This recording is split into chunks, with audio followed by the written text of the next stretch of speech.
হচ্ছে আল্লাহুম্মা ইন্নী আউযু বিকা মিনাল কুফরি ওয়াল ফাকরি ওয়া আউযু বিকা মিন আযাবিল কবরি লা ইলাহা ইল্লা আনতা সুবহানাল্লাহ। প্রিয় দর্শক, দোয়াটির অর্থ হচ্ছে, হে আল্লাহ, আমি আপনার কাছে কুফরের হাত থেকে আশ্রয় চাই, আপনার কাছে আমি অহংকারের হাত থেকে আশ্রয় চাই।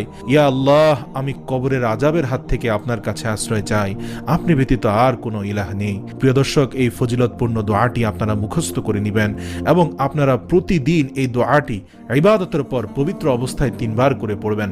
নামাজের পর অথবা জিকিরের পর অথবা কোরআন তেলাওয়াতের পর পড়বেন। ইনশাআল্লাহ দেখবেন কিছুদিনের মধ্যে আপনার অভাব দূর হয়ে গিয়েছে।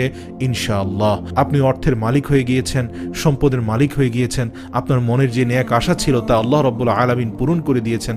মনে রাখবেন, একমাত্র তিনিই পূরণ করার মালিক, তিনিই আশা কবুল করে থাকেন।